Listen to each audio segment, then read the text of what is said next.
हरे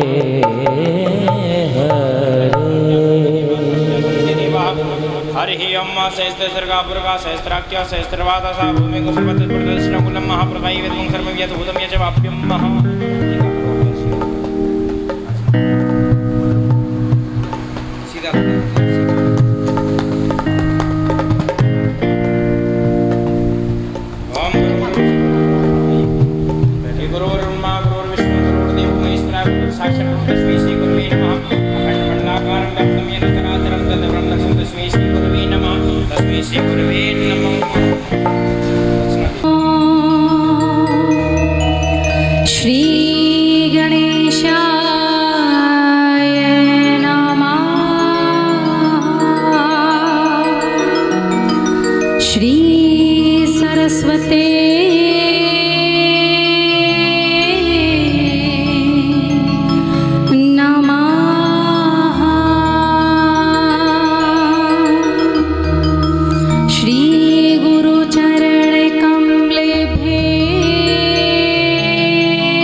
कृष्ण कन्हैया लाल की, श्री कुंज बिहारी लाल की, बाल कृष्ण रूप की, श्रीमद् भागवत महापुराण की।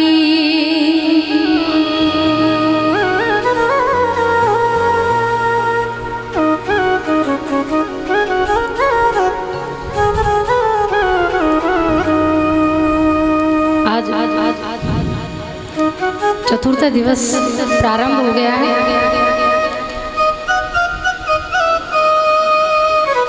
आप कितने हैं जिन्होंने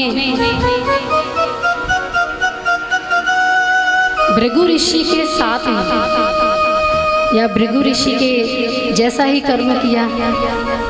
भृगु ऋषि ने क्या किया था? जब पहली बार श्रीमद् भागवत आयोजित की गई थी, निमंत्रण का कार्य उन्हें ही सौंपा गया। तो आपसे भी कल महाराज जी ने कहा था कि आप अपनी सहेलियों को लेकर आया करें, और आज तो सूत्रधार श्रीमद् भागवत के जो नायक हैं, फिल्म भी तभी अच्छी लगती है जब उसमें एक्टर और एक्ट्रेस हो, है ना, नायक और नायिका हो। तो आज तो वैसे ही भागवत के एक्टर का जन्म होने वाला है, नायक का जन्म होने वाला है, तो आज तो संख्या वैसे भी ज़्यादा होनी चाहिए।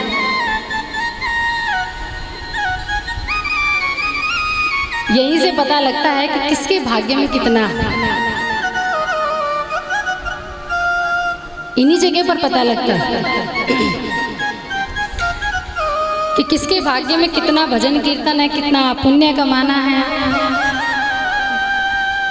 नहीं तो जब वृद्धावस्था की हम प्रवेश करते हैं, उस और जब कदम बढ़ाने लगते हैं, तो आपके जीवन में सत्संग के अलावा और अन्य काम नहीं होना चाहिए। खासकर जो वृद्ध अवस्था में पहुंच गए हैं, उनको चाबियां स्थानांतरित कर देनी चाहिए। चाबियां बहुओं को सौंप देनी चाहिए कि अब हम फ्री हैं इन जिम्मेदारियों से, अब हम इन जिम्मेदारियों को निभाना नहीं चाहिए। अब जिम्मेदारी हम उठाएंगे तो किसकी उठाएंगे? ठाकुर जी की। समय काफी व्यतीत हमने कर लिया है इस जीवन में, अब ठाकुर जी की सेवा करिए और उसी सेवा को लेते हुए और उसी श्रीमद् भागवत कथा का रसपान करते हुए, इस कथा अमृत का सेवन करते हुए आज हम चतुर्थ दिवस की कथा में हम प्रवेश करेंगे। आपका मन एकाग्रचित हो, बच्चे हो, यौवन हो या वृद्ध, अपना मन आप एक स्थान पर ही रखिए। जहाँ आप हैं आप वहीं के हो जाइए, तभी आपको उस कार्य का फल प्राप्त होगा। जो हेर फेर है वो मन का ही है। तो अपने मन को कृष्ण की ओर लेकर चलते हैं और फिर आज श्री कृष्ण की प्राकट्य की कथा में हम बढ़ेंगे।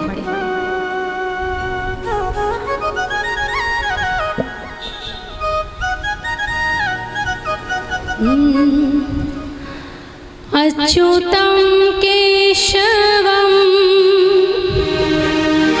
कृष्णदा। कहीं जब फूल खिलता है, कोई भी पुष्प हो, जब वो अपने स्थान पर खिलता है, जब वो विकसित होता है, जब वो अपने पूर्ण अधिकार रूप में पहुंच जाता है, तो जो भंवरा होता है उसकी सुगंध, उसकी जो नाक है इतनी तीव्र होती है कि दूर तक भी उसकी सुगंध को सूंघ लेता है। लेकिन उसमें भी उसका प्रयोजन है सूंघने का, क्योंकि उसको रस को ग्रहण करना है, रस को चूसना है। कितनी ही योजन दूरी पर वो फूल खिला, वो भंवरा तब तक भटकता रहता है तब तक उस फूल की प्राप्ति ना हो जाए। भले ही उसको दूरी का नहीं पता कि वो फूल कहाँ है, लक्ष्य का नहीं पता कि उसे जाना कहाँ है, लेकिन वो इधर उधर भटकता हुआ, कभी ऊपर कभी नीचे, कभी उस राह पर कभी उस राह पर, वो आखिर में कितनी देर लगे वो पहुंच जाता है और फिर उसका रस स्वादन करता है। उसी प्रकार हम परम रसिक होने चाहिए कि भागवत रूपी फूल जहाँ भी खिला हो वहीं हम जैसे भंवरों को पहुँच जाना चाहिए। और पहले के समय तो भागवत जब होती थी तो किसी को पता नहीं लगता था कि जहाँ श्रीमद् भागवत कथा का आयोजन किया गया है, ना किसी को निमंत्रण दिया जाता था। आजकल तो बगैर निमंत्रण के आप लोग पंडाल में पधारते भी नहीं हैं। फिर ये कहते हमें तो पता ही नहीं था कि भागवत जी विराजमान है, सोनीपत क्षेत्र में आ चुकी है। लेकिन पहले किसी के पास बैनर नहीं थे, किसी के पास फोन नहीं थे, ये प्रकाशित होने की कोई साधन नहीं था कि जिसके माध्यम से बताया जाए कि भागवत हो रही है, आप श्रवण करने के लिए आइए। लेकिन आज के समय जो टेक्नोलॉजी है वो इतनी बढ़ गई है कि आसानी से आपको पता लग जाता है कि यहाँ भागवत हो रही है, वहाँ देवी भागवत हो रही है, या रामचरितमानस हो रही है।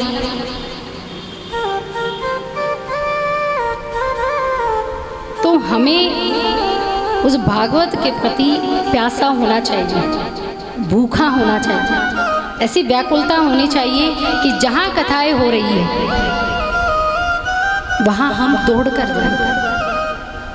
कोई ज़रूरी नहीं है कोई हमें बुलाए ना बुलाए, कोई फ़र्क नहीं पड़ता। और यही एक ऐसा स्थान है जहाँ किसी को बुलाने की आवश्यकता नहीं है, और अगर आ जाए तो कोई उसे मना नहीं कर सकता। और यहाँ से आप बिना प्रसाद ग्रहण करे वापस भी नहीं जा सकते। विवाह जब शादी किसी की होती है तो विशेष निमंत्रण आपको कार्ड सहित बुलाया जाता है, तब आप जाते हैं। किसी के विवाह में जाना हो, जन्मदिन में जाना हो, या किसी की मृत्यु पर जाना हो तो बकायदा आपको निमंत्रण दिया जाता है, तब आप जाएंगे, अन्यथा आप किसी के घर कदम भी नहीं रखते।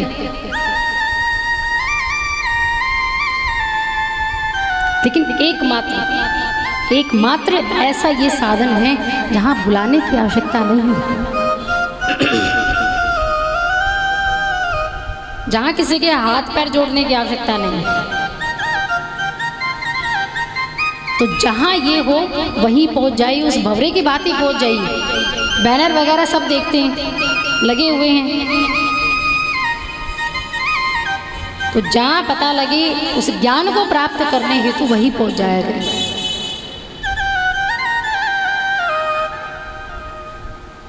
आप तन्हाई में फरियाद, तो आप भले ही आप ठाकुर जी को हर रोज़ फरियाद करते हैं, सुबह शाम जब आप अगरबत्ती वगैरह करते हैं, उपासना करते हैं, तो हर रोज़ आप अपनी इच्छा प्रकट करते हैं। सुबह अलग होती है और शाम को वो बदल जाती है। अपनी उस वीराने को आबाद करने की हम कोशिश करते हैं।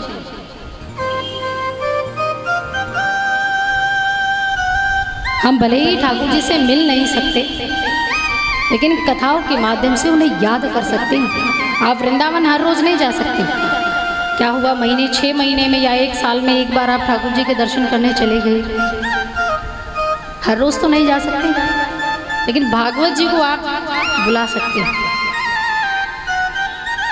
मैं बार बार यही कहती हूँ कि जिस पंडाल में भागवत होनी शुरू हो जाती है तो वो पंडाल फिर साधारण पंडाल नहीं रहता, वो वृंदावन की वो ब्रज भूमि की धूल कण जहाँ उड़ती है, जहाँ कृष्ण लोटपोट होती हैं, उस ब्रज की धूल में आप भी लोटपोट हो।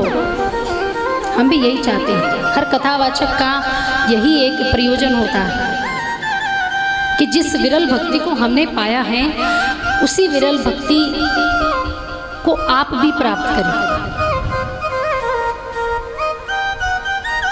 लेकिन ये आप पर निर्भर करता है कि आप उसे पाना चाहते हैं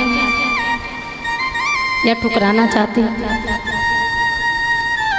सत्संग जो होते हैं, कथाएं जो होती हैं, ये हमारा प्रभु से तार जोड़ती हैं। आप जब भी आप अपने घर से आते हैं ये सोचकर आते हैं कि आज कथा में जा रही हैं, सत्संग में जा रही हैं, अपनी झोली को खाली लेकर आते हैं। घर से जब आप आए तो अपनी झोली को खाली लेकर आते हैं। और जब कथावाचक जब कथा कहता है तो आप यहाँ से खाली नहीं जाते। उस 2 घंटे के अंतराल में या 3 घंटे के अंतराल में आप अपनी झोली को भर कर लेकर जाते हैं।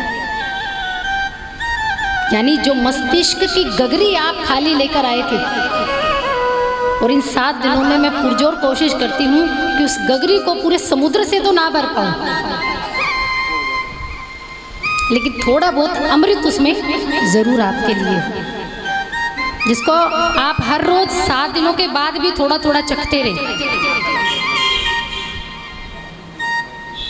जो स्वर्ग का अमृत है, जो समुद्र मंथन के बाद अमृत निकला, जब इंद्र को प्राप्त हुआ तो उन्होंने स्वर्ग में ले जाके अमृत तुल्य को वहीं रख दिया, मटकी को, गगरी को वहीं रख दिया। अब उनको कहा कि आप थोड़ा थोड़ा इनको ग्रहण करो। उन्होंने कहा बस सूंघ लेते हैं वही काफ़ी है, खत्म हो गया तो। यानी जो अच्छी चीज़ होती है जिसको आप हमेशा रखना चाहते हैं उसको हम कम प्रयोग करते हैं। कोई अच्छा वस्त्र हुआ, कोई आपने महंगी चीज़ खरीदी है तो आप ये सोचते हैं इसको विशेष ओकेजन पर पहनेंगे, यही सोचते हैं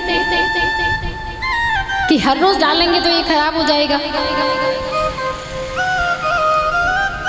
उसी प्रकार इंद्र भी उस अमृत को दूर दूर से बस देख देख कर खुश होते हैं, उसका कभी पान नहीं कर पाते, लेकिन वो है स्वर्ग का अमृत। लेकिन यहाँ पृथ्वी लोक पर है हरि कथा अमृत, जिसको आप जितना चाहे उतना पी सकते हैं, कोई कोताही नहीं है, कोई कंजूसी नहीं, ना देने में और ना लेने में। लेकिन ये आप पर निर्भर करता है कि आप कितनी देर बैठेंगे और कितनी देर तक उसको पिएंगे।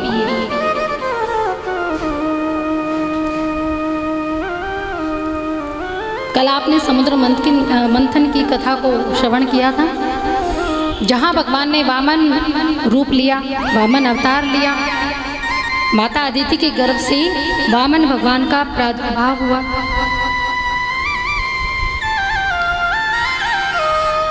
अनेक भगवान विचित्र अवतार ग्रहण करते रहते हैं, कभी प्रहलाद के लिए, कभी ध्रुव के लिए।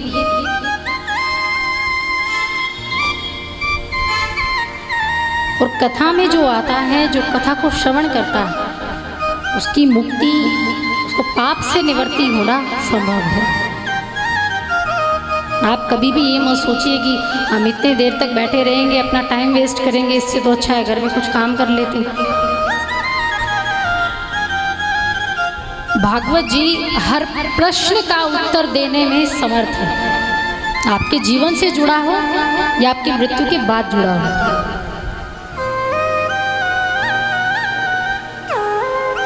गणित हो, विज्ञान हो, वो भी शास्त्रों से ही निकले हैं। जो आज बच्चे पढ़ते हैं, एनसीईआरटी पढ़ते हैं बच्चे, गणित है, विज्ञान है और सामाजिक है। जो समाज है, जो हम देखते हैं सामने, वही तो किताबों में छापा जाता है। और जो सब्जेक्ट निकले हैं वो हमारे वेद शास्त्र उपनिषदों से ही निकले हैं। और जान भी वही पाएंगे जिसने उनको पढ़ा होगा।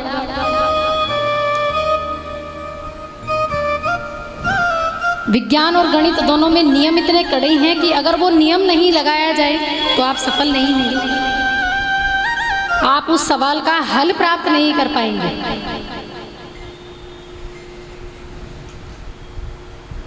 पुराणों को, शास्त्रों को वैज्ञानिक दृष्टि से भी देखा जाता है। अनेका जो वैज्ञानिक होते हैं वो कई बार ये प्रश्न करते हैं कि आपके जो ईश्वर हैं, हमेशा कहते रहते हो कि भगवान हैं, भगवान हैं, बड़ी जोर जोर से प्रचार प्रसार करते रहते हो, तुम्हारा भगवान दिखता तो नहीं है।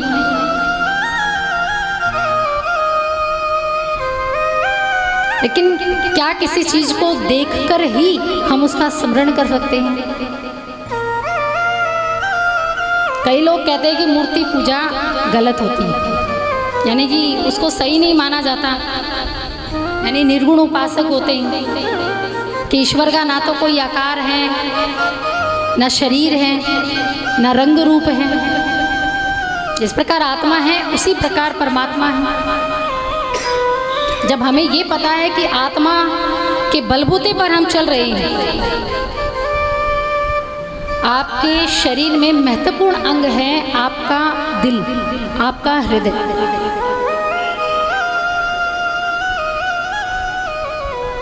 पूछा गया, वैज्ञानिकों ने कहा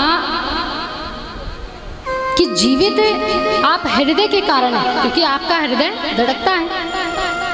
लेकिन वो आज तक ये पता नहीं लगा पाए कि हृदय किसके कारण धड़कता है। किसी से पूछकर देखिएगा कि जो धड़कन आपकी, जो श्वास आप ले रहे हैं, ये किसके कारण आप ले रहे हैं? ऑक्सीजन तो पूरे पर्यावरण में है। जो आप जितने दिन तक ग्रहण करते हो आप उतने दिन तक ग्रहण करते हो, लेकिन जब मृत्यु हो जाती है ऑक्सीजन तो फिर भी है पर्यावरण में, ऑक्सीजन तो फिर भी है, लेकिन जब मृत्यु हो जाती है तब आप क्यों जीवित नहीं रह पाते? अगर आपकी ही मर्जी चलती है, स्वयं की हमारी मर्जी होती है जीने मरने की, जब ये धड़कन रुक जाती है, जब हृदय अपना काम करना बंद कर देता है, तब मृत्यु होती है। और हृदय किसके कारण काम करना बंद करता है? उस पर हमारी लगाम नहीं है, उस पर शरीर की लगाम नहीं है, उस पर उस आत्मा की लगाम है। और आत्मा सो परमात्मा, उस परमात्मा की उस पर लगाम है, तभी आप जीवित हैं। और तब तक ही जीवित हैं जब तक वो चाहता है। कुछ लोग कहते हैं कि हम स्वयं से ही सब कुछ करते हैं। कौन परमात्मा? हम नहीं जानते किसी परमात्मा को, हम केवल अपने आप को जानते हैं। दान करो, कोई अच्छे कर्म करो, पाप करो, पुण्य करो, ये हम अपने आप से करते हैं नहीं। आप सोच सकते हैं, विचार कर सकते हैं, किसी चीज की प्लानिंग कर सकते हैं, लेकिन जो होगा वो उसे ही पता है। प्लानिंग तो ना जाने दिनचर्या में हम कितनी करते हैं, क्या सारे काम हो पाते हैं? लेकिन जरा सी भगवान ने उंगली टेढ़ी की, आपका काम बिगड़ जाता है, सारी प्लानिंग धरी की धरी रह जाती है। तो अपनी श्रद्धा और विश्वास हमेशा भगवान पर बनाए रखिए। जब भी उठे, सोए, जागे, कुछ भी करें, कुछ भी आप कार्य करें, बस एक बात मन में रखिए कि इसके ऊपर ईश्वर का हाथ है, कि जो भी करता है वही करता है, मेरा इसमें कोई भागीदारी नहीं है। मैं केवल रास्ते पर चल रहा हूँ, उस लक्ष्य तक पहुँचने का मेरा जो मार्ग है सिर्फ वही प्रशस्त करता है। ये भरोसा, ये श्रद्धा और ये नींव आपकी होनी चाहिए। ऐसे आपके बुद्धि में विचार होने चाहिए।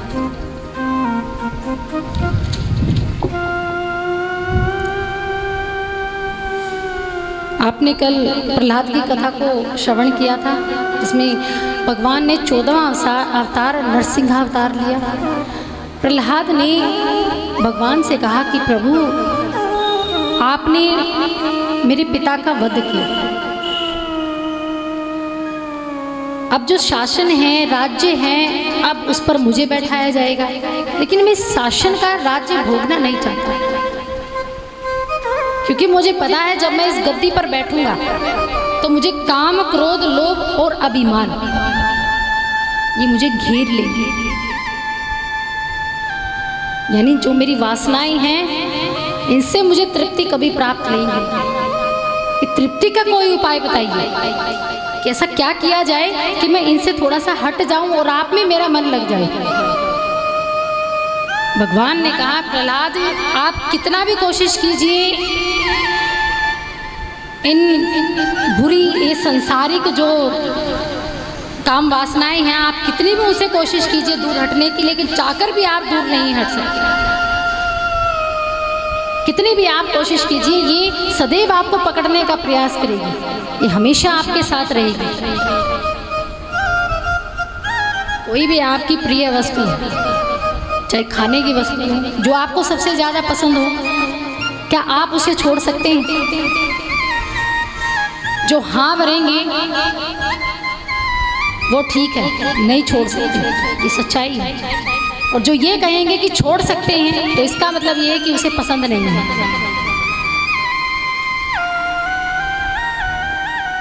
आप नहीं छोड़ सकते। आप कुछ समय के लिए छोड़ सकते हैं, कुछ समय के लिए उसको बंद कर सकते हैं, लेकिन फिर से उसको खाने की लालसा उत्पन्न होगी, बार बार उसकी तरफ मन भागेगा। भोग विलासिता को आप त्याग नहीं सकते। लेकिन इसका मतलब ये नहीं कि अगर भोग विलासिता को अगर त्याग नहीं सकते तो आप ग्रहण कीजिए। दिया है प्रभु ने तो आप तितिक्षा के रूप में इसे स्वीकार कीजिए। लेकिन इसका मतलब ये नहीं है कि उस परम दाता अन्नदाता को भी आप भूल जाएं। प्रहलाद को कहा कि आप भले ही शासन कीजिए, राज्य पर बैठिए, उस गद्दी पर बैठिए, विवाह कीजिए, पुत्र कीजिए, संतान प्राप्ति कीजिए, लेकिन मुझे भी याद रखिए कि मैं भी इस सृष्टि का रचयिता हूं और इस सृष्टि में व्याप्त हूं। क्या कोई अपने परमपिता को भूलता है? जब आप बच्चा अपनी माता को नहीं भूलता, चाहे कितना भी बड़ा हो जाए, वो लाखों में अपनी माता को पहचान लेता है, करोड़ों में अपने पिता को पहचान लेता है। और हम तो फिर भी एक हैं और ईश्वर भी एक है, उनको लाखों करोड़ों में पहचानने की आवश्यकता नहीं है। वो तो निर्गुण होने के बावजूद भी सगुण रूप में हमारे सामने है। लेकिन ये दृष्टि का प्रभाव है कि हम किस दृष्टि से उसको देखते हैं, ये विश्वास होता है। एक बार भगवान श्री राम सिंहासन पर बैठे थे, उदास थे, रो रहे थे। उनके चरणों में कौन बैठते हैं? चरणों में कौन बैठते हैं? हनुमान जी। भगवान श्री राम के चरणों में हनुमान जी विराजमान थे। भगवान श्री राम रोए जा रहे थे, उदास थे। काफी समय हुआ, हनुमान जी ने देखा, जैसे ही नजर उठाकर प्रभु को देखा, कहा कि प्रभु आप रो रहे हो, क्यों रो रहे हो, क्यों उदास हुआ, क्या बात है? भगवान राम ने कहा कि हनुमान मैं तुम्हारे लिए उदास हूं, मुझे दुख है तो केवल तुम्हारे लिए। कहा प्रभु मेरे लिए क्यों? जब तुम्हारा जन्म हुआ, तुम पैदा हुए, अपनी माता के गर्भ से तुमने जन्म लिया, उनके कानों से जन्म लिया। ये भी मैं बताऊंगी कि हनुमान महाराज जी का जो जन्म हुआ है वो माता अंजनी के कानों से हुआ है। तब से तुम मेरी प्रभु भक्ति में लीन हो।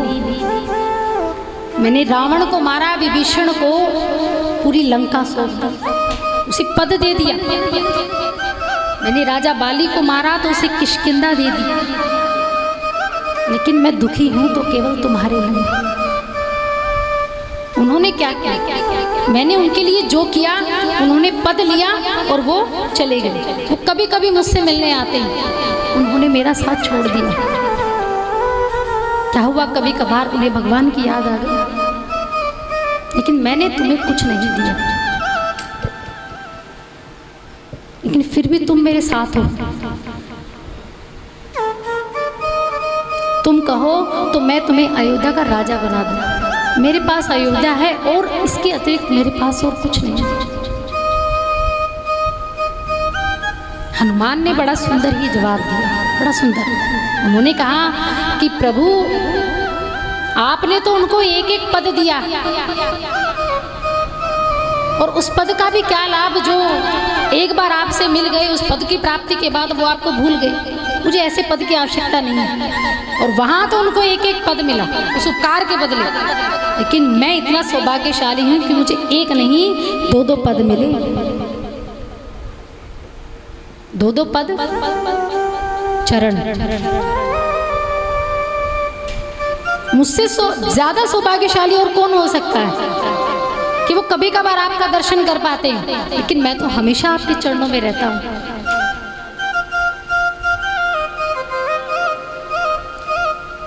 भगवान श्री राम हनुमान जी के ऋणी थे, हनुमान के ऋणी। इतना उपकार हनुमान जी ने भगवान श्री राम के लिए किया। सभी भक्तों में सबसे ऊपर जो भक्त हैं, बाल ब्रह्मचारी हैं, हनुमान जी हैं। जहाँ ज्ञान का उनके अंदर पूर्णता समावेश था, ज्ञान में उनका कोई सानी नहीं था। आज भी कहीं राम कथा होती है या रामचरितमानस होती हैं, तो भगवान श्री राम की कथाओं को सुनने के लिए हनुमान जी वहाँ विराजमान होते हैं, किसी न किसी रूप में। आज भी वो पृथ्वी लोक पे अमर है।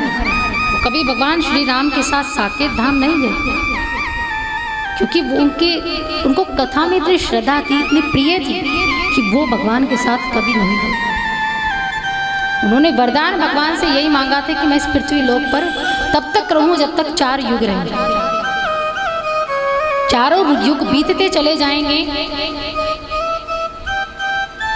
चारों युग शुरुआत में आ जाएंगे, लेकिन भगवान हनुमान जी जो हैं वो यही रहते हैं, वो कभी नहीं जाते। उनका कोई लोक नहीं है, उनका कोई स्थान नहीं है, पृथ्वी लोक पर ही रहते हैं। ऐसा उपकार हनुमान जी ने भगवान श्री राम पर किया। आगे सप्तम स्कंद में वत्रासुर की कथा आती है। वत्रासुर एक असुर थे, लेकिन एक असुर होने के बावजूद भी एक धर्मात्मा प्रवृत्ति के थे, यानी उनमें देवता वाले गुण थे।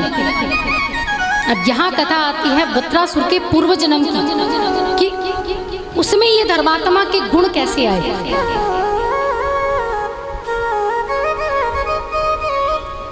एक चित्रकेतु नाम के राजा थे, उनकी 2 रानियां थी, 3 रानियां थी। जो सबसे छोटी रानी थी वो गर्भवती हो जाती। वो नारद जी के कारण, एक बार चित्रकेतु राजा ने नारद और अंगिरा ऋषि महादेव जी के गुरु हैं।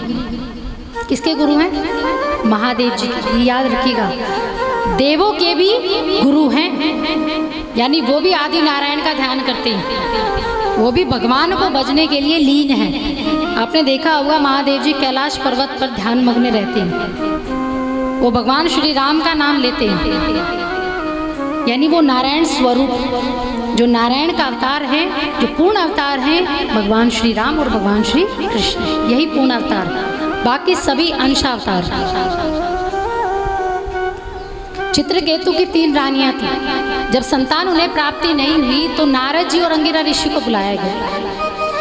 नारद जी और अंगिरा ऋषि ने भविष्य को देखते हुए चित्रकेतु राजा को कहा कि आपको संतान प्राप्ति नहीं हो सकती, आप संतानहीन रहेंगे। लेकिन चित्रकेतु राजा नहीं माने, उन्होंने कहा नहीं, मुझे तो संतान चाहिए, मुझे संतान के रूप में एक पुत्र की प्राप्ति चाहिए। कुछ भी करो, आप संत हैं, महात्मा हैं, आपके पास एक ऐसी योग साधना है कि आप संतान तो क्या मृत्यु को भी जीवित कर दें, आप मुझे संतान दीजिए। और चित्रकेतु के कहे अनुसार छोटी रानी गर्भवती हो जाती है। अब छोटी रानी गर्भवती हुई, बाकी 2 रानियों को लगा कि अगर इससे बच्चा हो गया तो राजा हमारा आदर नहीं करेगा, हमें दासियों की भांति रखेगा, यानी इसका सम्मान ज्यादा होगा।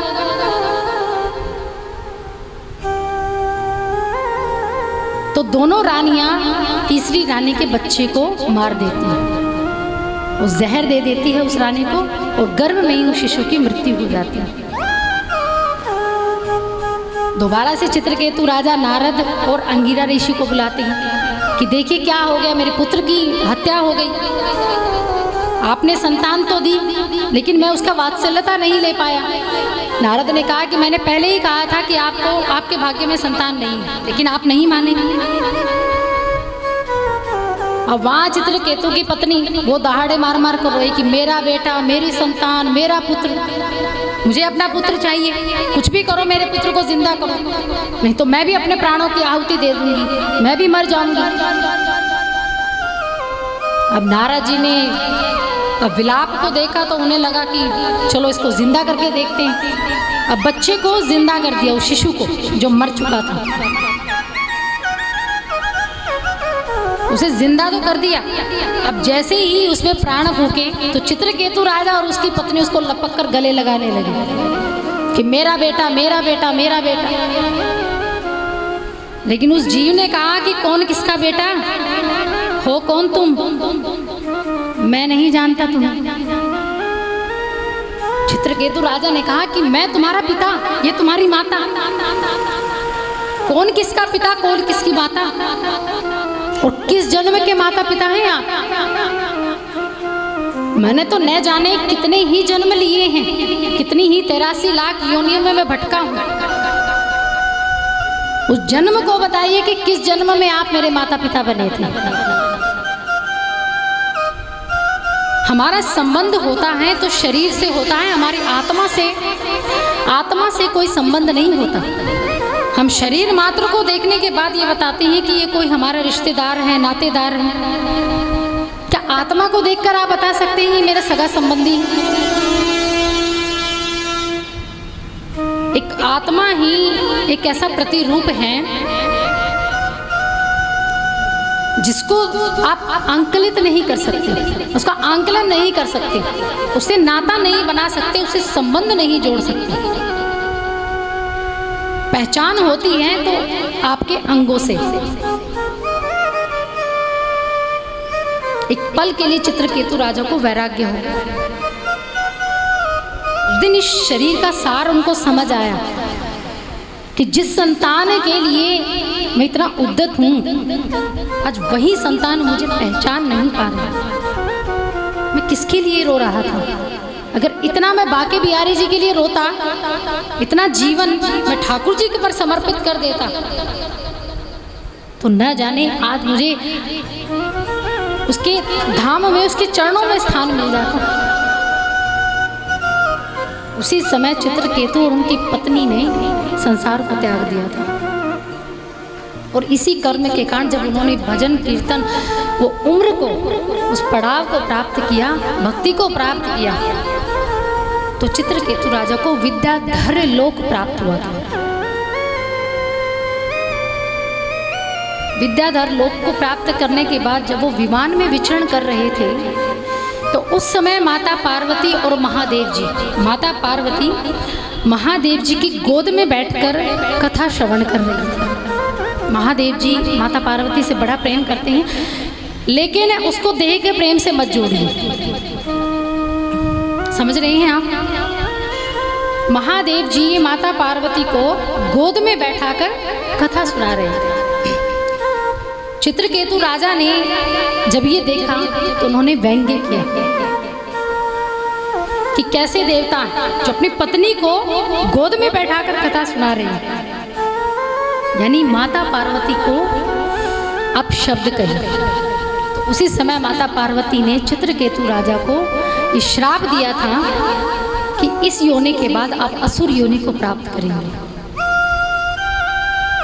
लेकिन उसका निवारण जब वो प्रायश्चित करने लगे, पश्चाताप करने लगे, तो निवारण भी बताया कि आपकी मृत्यु एक ऋषि,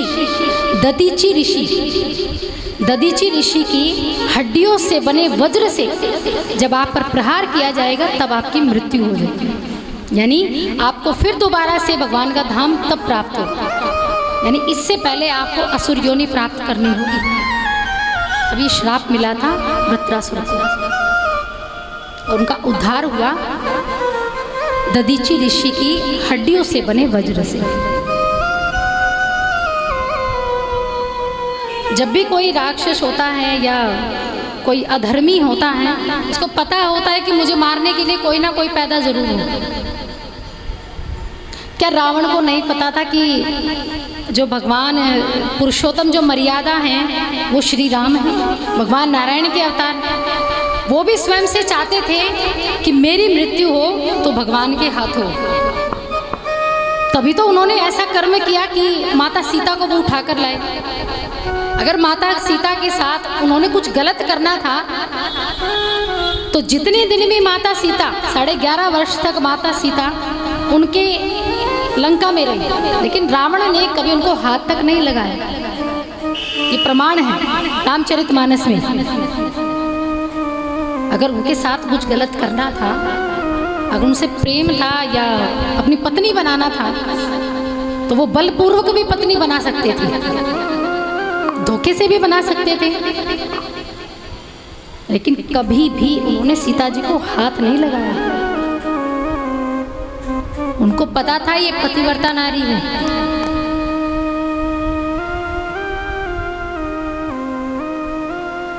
क्या रावण को ये नहीं पता था कि जो भगवान नारायण के अवतार है और ये माता स्वयं भगवती लक्ष्मी है, माता सीता की रूप में।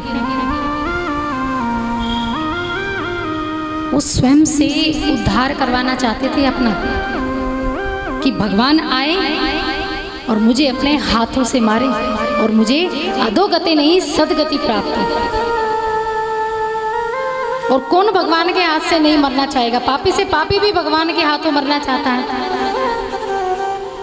क्योंकि भगवान के हाथों जिसकी मृत्यु होती है वो कभी नरक नहीं जा सकता। जिस प्रकार हिरणाक्ष और हिरण्यकशिपु, कंस हुए, हिरणाक्ष हुए, हिरण्यकशिपु हुए, रावण हुए, ये सब भगवान के धाम हुए। वैकुंठ धाम, वैकुंठ लोक उनको प्राप्त हुआ। उस दिन पता लगा चित्रकेतु राजा को कि सांसारिक जो सुख है ये क्षण भंगुर के, उस समय के लिए है, जो आप थोड़े समय के लिए तो आपको सुख दे सकते हैं,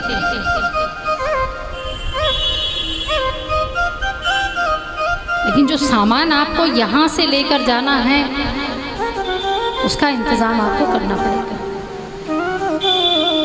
आगे मनु महाराज की बड़ी बेटी होती है आकुति। आकुति का विवाह हुआ मरुचि से। मरुचि ब्रह्मा के मन से जो प्रकट हुए, उनकी संतान हुई है यज्ञ, और यज्ञ का विवाह हुआ है दक्षिणा से। आपने देखा है जब कोई शुभ कार्य किया जाता है, यज्ञादि हवन किया जाता है, जिससे आप हवन करवाते हैं, किसी ब्राह्मण देवता को बुलाते हैं, जब वो संपूर्ण होता है, पूर्ण आहुति डलती है, तो आप उसको क्या देते हैं? दक्षिणा। दक्षिणा देते हैं। तो ये यज्ञ की पत्नी है। यज्ञ जब तक पूर्ण नहीं माना जाता तब तक आप उसके श्लोकों की दक्षिणा ना दे दें। जो ब्राह्मण ने आपके लिए श्लोक उच्चारण किया है उसकी दक्षिणा, उसका मूल्य, उसका मोल। वैसे तो कहते हैं कि ब्राह्मण की एक श्लोक की भी दक्षिणा कोई नहीं दे सकता, केवल एक श्लोक। वो हम लोगों में इतना सामर्थ्य तो नहीं है कि हम दे पाए। इतने पवित्र ब्राह्मणों के मुख से निकले हुए श्लोक हैं कि उसका कोई मूल्य नहीं है। लेकिन अगर मूल्य ना दे पाओ तो आप अपना भाव उसे दे सकते हैं, आप उसके प्रति श्रद्धा तो दे सकते हैं, आदर तो दे सकते हैं। और जहाँ अनादर होता है, जब घर में प्रवेश करते हैं पायदान पर वेलकम लिखा होता है, वेलकम है ना, लेकिन घर जाने के बाद, अंदर जाने के बाद जूते पड़ जाएं तो फिर उस वेलकम का कोई लाभ है? उस पायदान का कोई लाभ है? वो वेलकम भी तभी अच्छा लगता है जब घर में आपका आदर सम्मान होता।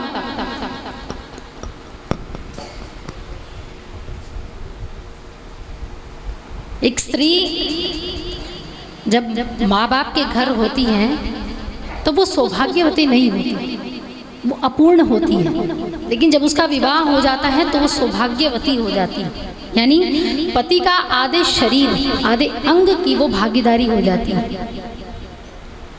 जब लड़की का विवाह होता है, अग्नि प्रज्वलित की जाती है जिसमें 7 फेरे लिए जाते हैं। अग्नि प्रज्वलित करने के बाद उस यज्ञ के साथ जब लड़की का आप कन्यादान करते हैं, जो पिता हैं, माता हैं, जो लड़की का कन्यादान करते हैं, आप जैसे ही अपनी बेटी का हाथ वर के हाथ में सौंपते हैं तो आप साथ में दक्षिणा भी रखते हैं।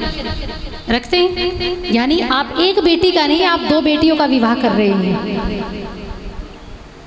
एक तो आप अपनी बेटी का, जिसको आपने जन्म दिया, एक दूसरी बेटी दक्षिणा, जिसका विवाह आप उस यज्ञ से कर रहे हैं, जिसके सामने आपकी बेटी 7 फेरे लेगी। यानी आप जब भी विवाह करते हैं तो आप एक विवाह नहीं करते, आप 2 विवाह करते हैं, एक दक्षिणा का और आप अपनी बेटी का। आपने कभी सोचा है कि क्यों रखते हैं ये दक्षिणा?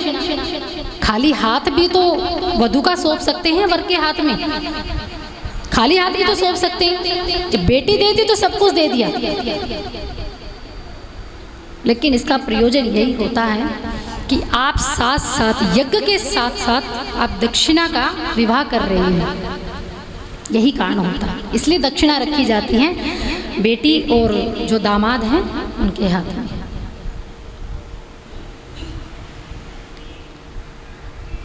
मनु महाराज की दूसरी कन्या हुई है देवहूति। उनका विवाह हुआ कर्दम ऋषि से। कर्दम ऋषि का प्रादुर्भाव हुआ है ब्रह्मा की छाया से। कर्दम ऋषि ने विवाह से पूर्व तपस्या की थी, और महात्माओं का तो जो 10 ऋषि हैं उन्हीं में एक ऋषि हैं कर्दम ऋषि। अब इनका तो काम ही है बस तपस्या में लीन हो जाना।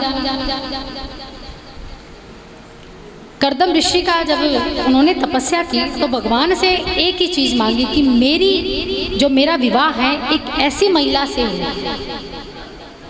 ऐसी देवी से हो कि जो मेरी तपस्या में कभी व्यवधान ना डाले। तब भगवान ने कहा कि कुछ समय बाद मनु महाराज अपनी बेटी देवहूति को लेकर आएंगे, आप उनकी बेटी से विवाह करना। लेकिन कर्दम ऋषि ने दूसरा वरदान भी मांगा। उन्होंने कहा कि मैं विवाह तो करूंगा आपके कहे अनुसार, संतान की भी उत्पत्ति होगी, लेकिन 10वें रूप में मुझे आप चाहिए, यानी मेरी पत्नी के गर्भ से आपका जन्म हो, यानी 10वां अवतार कपिल मुनि के रूप में आप मेरे घर आए, तब मैं विवाह करूंगा। ऐसी शर्त कर्दम ऋषि ने रखी थी। मनु महाराज आए अपनी बेटी देवहूति को लेकर। कर्दम ऋषि का देवहूति के साथ विवाह हुआ,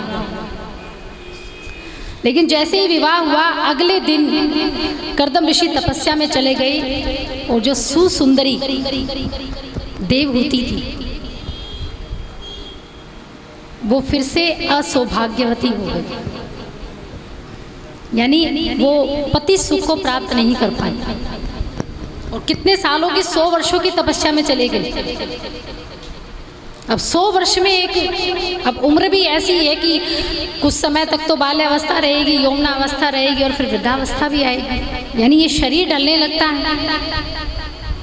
आंखों से दिखना कम हो जाता है, बाल सफ़ेद हो जाती हैं, शरीर पर झुर्रियाँ आने लगती हैं। लेकिन वो मनु महाराज की बेटी थी। अगर हम होते कुछ समय के लिए, अगर थोड़ी दूरी भी हो जाए तो तलाक तक की नौबत आ जाती है, लेकिन देवहूति ने ऐसा नहीं किया। देवहूति जैसे ही कर्दम ऋषि तपस्या में चले गई, देवहूति ने दिन रात पति की सेवा की। उन्हें तपस्या में ही नहलाती धुलाती, वस्त्र पहनाती, उनके बाल बाती, धोती, श्रृंगार करती, भस्म रमाती, उनके वस्त्र धोती, उनका मल मूत्र साफ करती। ऐसी देवहूति, एक राजा की बेटी। अगर हम उनके स्थान पर होते तो इतना नहीं कर पाते। ऐसी देवहूति थी। वो कभी लौटकर अपने पिता के घर नहीं गई। उसे किस चीज की कमी थी? उसे किसी चीज का अभाव नहीं था। धन दौलत सब कुछ था उसके पिता के घर, वो वापस जा सकती थी, लेकिन वो अपने पति को छोड़कर नहीं गई। और लड़की जब विवाहित हो जाती है तो इसका कर्तव्य होता है कि वो बेटी ना रहकर वो बहू का धर्म निभाए, यानी वो पतिव्रता धर्म निभाए। चाहे घर में कोई भी परेशानी हो किसी भी सदस्य के साथ हो, तो उसका हल निकालना भी वो अच्छे से जानती है। जब परेशानी खुद स्वयं से जब प्रकट होती हैं तो हल भी स्वयं से ही निकालना पड़ता है। अगर कोई तीसरा आ जाए तो हमेशा बात बिगाड़ने की कोशिश करता है। हम कई बार सोचते हैं कि किसी से सलाह मशवरा ले लें कि क्या करना चाहिए, लेकिन सलाह मशवरा भी आपको अच्छा लगे, अगर राह वो अच्छी है तो आप माने, अन्यथा उसको छोड़ दीजिए। 100 वर्षों तक कर्दम ऋषि तपस्या में चले गए, और जैसे ही तपस्या से उठे तो देखा कि एक वृद्ध अवस्था की नारी उनके पास बैठी है। पूछा, देवी तुम कौन हो? अब किसी नारी से ये पूछा जाए कि तुम कौन हो तो उसकी क्या हालत होगी? जिसने अपना सर्वस्व कुर्बान कर दिया हो, अपनी जवानी दे दी हो, अगर उससे पूछा जाए कि तुम कौन हो, स्वयं से उसका पति पूछ रहा है कि तुम कौन हो, तो उस पर क्या बीतती होगी। देवहूति ने कहा कि स्वामी मैं आपकी पत्नी देवहूति मनु महाराज की बेटी। कर्दम ऋषि ने कहा कि तुमने मेरे कारण मेरी सेवा में अपनी जवानी खो दी, अपनी नवयौवन अवस्था खो दी। जो 100 वर्षों की तपस्या कर्दम ऋषि ने प्राप्त की थी उसका फल अपनी पत्नी देवहूति को दिया। उसी समय वही देवहूति जो वृद्ध हो चुकी थी अब 16 साल की नवयुवती बन गई थी। एक नवयौवन सुंदर स्त्री का उसने रूप लिया। ये ऐसा फल कर्दम ऋषि का था। और फिर कर्दम ऋषि के साथ वही एक पति पत्नी का जीवन जो सांसारिक जीवन था कर्दम ऋषि ने व्यतीत किया। और इसी व्यतीतता के साथ 9 बेटियों का जन्म हुआ और 10वें रूप में कपिल भगवान, कपिल अवतार के रूप में भगवान जन्म लेते हैं। राधे राधे राधे राधे राधे राधे राधे। यही 9 प्रकार की भक्ति हैं जो आप अपने जीवन में प्रवेश करवाते हैं। जो साधन हैं ये यही 9 प्रकार की भक्ति हैं जो देवहूति की गर्भ से उत्पन्न हुई हैं और 10वें रूप में कपिल भगवान यानी भगवान नारायण उनके गर्भ से उत्पन्न होते हैं। तो आइए मीठी मीठी तालियों से राधा नाम का उच्चारण करते हुए बेटी और जो दामाद हैं उनके हाथ में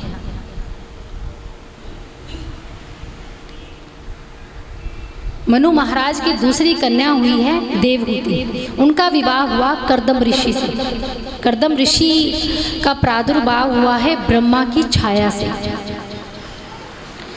कर्दम ऋषि ने विवाह से पूर्व तपस्या की थी और महात्माओं का तो जो 10 ऋषि हैं उन्हीं में एक ऋषि हैं कर्दम ऋषि। अब इनका तो काम ही है बस तपस्या में लीन हो जाना।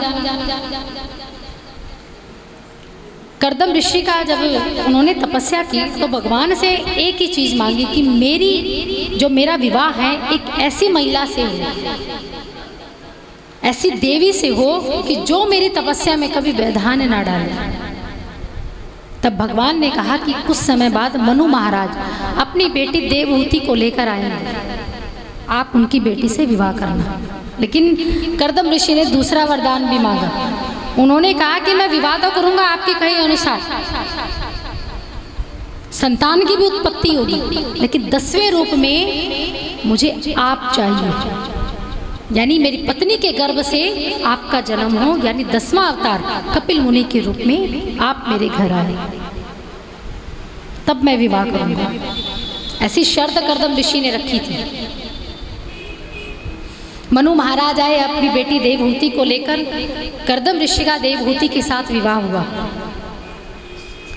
लेकिन जैसे ही विवाह हुआ अगले दिन कर्दम ऋषि तपस्या में चले गए और जो सुसुंदरी देवहूति थी वो फिर से असौभाग्यवती हो गई, यानी वो पति सुख को प्राप्त नहीं कर पाई।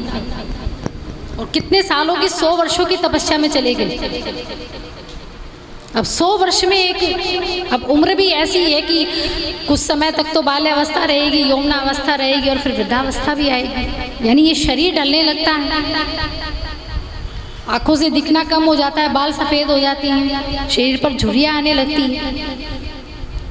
लेकिन वो मनु महाराज की बेटी थी। अगर हम होते कुछ समय के लिए अगर थोड़ी दूरी भी हो जाए तो तलाक तक की नौबत आ जाती है। लेकिन देवहूति ने ऐसा नहीं किया। देवहूति जैसे ही कर्दम ऋषि तपस्या में चले गई, देवहूति ने दिन रात पति की सेवा की। उन्हें तपस्या में ही नहलाती धुलाती, वस्त्र पहनाती, उनके बाल बाती, धोती, श्रृंगार करती, भस्म रमाती, उनके वस्त्र धोती, उनका मल मूत्र साफ करती। ऐसी देवहूति एक राजा की बेटी। अगर हम उनके स्थान पर होते तो इतना नहीं कर पाते। ऐसी देवहूति थी। वो कभी लौटकर अपने पिता के घर नहीं गई। उसे किस चीज की कमी थी? उसे किसी चीज़ का अभाव नहीं था, धन दौलत सब कुछ था उसके पिता के घर, वो वापस जा सकती थी, लेकिन वो अपने पति को छोड़कर नहीं गई। और लड़की जब विवाहित हो जाती है तो इसका कर्तव्य होता है कि वो बेटी ना रहकर वो बहू का धर्म निभाए, यानी वो पतिव्रता धर्म निभाए। चाहे घर में कोई भी परेशानी हो किसी भी सदस्य के साथ हो, तो उसका हल निकालना भी वो अच्छे से जानती है। जब परेशानी खुद स्वयं से जब प्रकट होती हैं तो हल भी स्वयं से ही निकालना पड़ता है। अगर कोई तीसरा आ जाए तो हमेशा बात बिगाड़ने की कोशिश करता है। हम कई बार सोचते हैं कि किसी से सलाह मशवरा ले लें कि क्या करना चाहिए, लेकिन सलाह मशवरा भी आपको अच्छा लगे, अगर राह वो अच्छी है तो आप माने, अन्यथा उसको छोड़ दीजिए। 100 वर्षों तक कर्दम ऋषि तपस्या में चले गए, और जैसे ही तपस्या से उठे तो देखा कि एक वृद्ध अवस्था की नारी उनके पास बैठी है। पूछा, देवी तुम कौन हो? अब किसी नारी से ये पूछा जाए कि तुम कौन हो तो उसकी क्या हालत होगी। जिसने अपना सर्वस्व कुर्बान कर दिया हो, अपनी जवानी दे दी हो, अगर उससे पूछा जाए कि तुम कौन हो, स्वयं से उसका पति पूछ रहा है कि तुम कौन हो, तो उस पर क्या बीतती होगी। देवहूति ने कहा कि स्वामी मैं आपकी पत्नी देवहूति मनु महाराज की बेटी। कर्दम ऋषि ने कहा कि तुमने मेरे कारण मेरी सेवा में अपनी जवानी खो दी, अपनी नवयौवन अवस्था खो दी। जो 100 वर्षों की तपस्या कर्दम ऋषि ने प्राप्त की थी, उसका फल अपनी पत्नी देवहूति को दिया। और उसी समय वही देवहूति जो वृद्ध हो चुकी थी, अब 16 साल की नवयुवती बन गई थी। एक नवयौवन सुंदर स्त्री का उसने रूप लिया। ये ऐसा फल कर्दम ऋषि का था। और फिर कर्दम ऋषि के साथ वही एक पति पत्नी का जीवन, जो सांसारिक जीवन था, कर्दम ऋषि ने व्यतीत किया। और इसी व्यतीतता के साथ 9 बेटियों का जन्म हुआ, और 10वें रूप में कपिल भगवान, कपिल अवतार के रूप में भगवान जन्म लेते हैं। राधे राधे राधे राधे राधे राधे राधे। यही 9 प्रकार की भक्ति हैं जो आप अपने जीवन में प्रवेश करवाते हैं, जो साधन हैं। ये यही 9 प्रकार की भक्ति हैं जो देवहूति की गर्भ से उत्पन्न हुई हैं, और 10वें रूप में कपिल भगवान यानी भगवान नारायण उनके गर्भ से उत्पन्न होते हैं। तो आइए मीठी मीठी तालियों से राधा नाम का उच्चारण करते हुए आइए कथा में पुनः प्रवेश करते हैं। माता देवहूति को 9 कन्याओं की प्राप्ति हुई। वो 9 कन्याएं थी: श्रवणम, कीर्तनम, स्मरणम, पाद सेवनम, अर्चनम, वेदनम, दास संख्यम, मात वेदनम। पहली पुत्री हुई श्रवणम यानी सुनना, और ग्रहण करते हैं तो सुनकर ही। जो बुद्धि हमारा कार्य करती है वो सुनकर ही करती है। पहली ये भक्ति है। कीर्तनम यानी हाथों का प्रयोग करना और मुख से गुणगान करना। कीर्तनम, स्मरणम कथा को चिंतन में लेकर आइए और भगवान को याद कीजिए। फिर है चरणों की सेवा, अर्चना, पूजा, प्रार्थना और वंदना। और फिर 7वें भगवान के दास। 8वां सखा भाव। सखा भाव का अर्थ होता है कि आप चाहे सहेली स्वरूप में हो या आप मित्र स्वरूप में हो, चाहे आप शत्रु स्वरूप में हो, चाहे किसी से आपका द्वेष हो, लेकिन जब भी वो आपके पास आए, शरणागति होकर आए या आपसे कुछ सहायता मांगने आए, तब आप अपनी शत्रुता को कुछ समय के लिए दरकिनार कर दीजिए। खासकर जब वो एक आस लेकर आपके पास आया है, तब उस शत्रुता को मत निभाइए कि ये तो मेरा शत्रु है, मैं इसकी क्यों सहायता करूं। लेकिन क्या पता उसकी क्या जरूरत रही होगी कि वो एक शत्रु के पास ही आया है। तो ये सखा भाव आप मित्र हो चाहे शत्रु हो, दोनों के साथ निभाइए। और 9वां, तेरा तुझको अर्पण क्या लागे मेरा, ये 9वीं भक्ति। और यही जो ये लाइन है, तेरा तुझको अर्पण क्या लागे मेरा, ये सबसे बड़ी भक्ति है। ये 8 प्रकार के जो उनकी पुत्री हुई, उनमें सबसे सर्वश्रेष्ठ यही भक्ति है। मंदिरों में जब हम जाते हैं, आरती की थाली जब पकड़ते हैं, आरती की जाती है, ओम जय जगदीश हरे, तन मन धन सब कुछ है तेरा, तेरा तुझको अर्पण क्या लागे मेरा।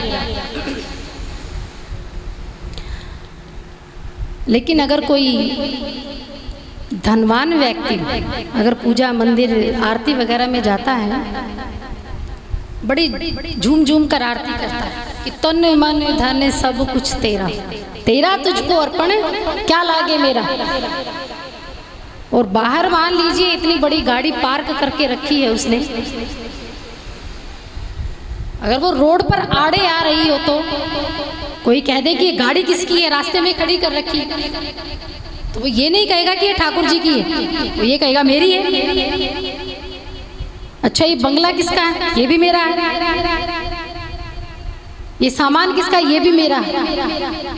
अंदर आरती के भाव कुछ और थे और बाहर आने के बाद ये आरती के भाव बदल जाते हैं। फिर क्या आरती के शब्द बनते हैं, तन मन धन सब कुछ है मेरा, मेरा मुझको अर्पण क्या लागे तेरा। विचार परिस्थिति के अनुसार तुरंत बदल जाते हैं। एक व्यक्ति से ये प्रश्न पूछा गया, उनके बाहर भी इसी प्रकार एक बड़ी गाड़ी, देखिए भाव के अर्थ को समझिए कि एक व्यक्ति क्या सोचता है और दूसरा व्यक्ति उसी चीज के प्रति क्या अपनी भावना रखता है। उस व्यक्ति को कहा गया कि ये गाड़ी किसकी है, ये ठाकुर जी की। ये महल किसका है, ये मेरे ठाकुर जी का। अच्छा ये तिजोरी किसकी, ये भी मेरे ठाकुर जी की।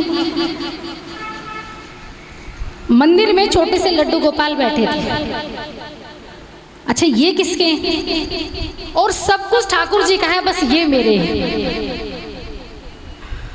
और सब कुछ ठाकुर जी का है, बस केवल यही मेरे पास है और यही मेरे हैं। तो ये दूसरे व्यक्ति का भाव है।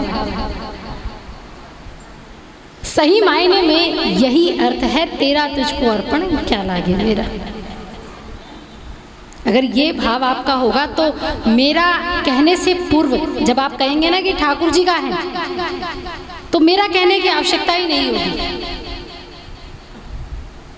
और सच मानिए ये मैंने खुद से महसूस किया है, अनुभव किया है कि जितनी औकात भी मेरी नहीं थी, जितना मैंने कभी चाहा भी नहीं था कि शायद ही पता नहीं मुझे मिल पाएगा या नहीं मिल पाएगा, लेकिन कहीं ज़्यादा उससे मुझे प्राप्त हुआ।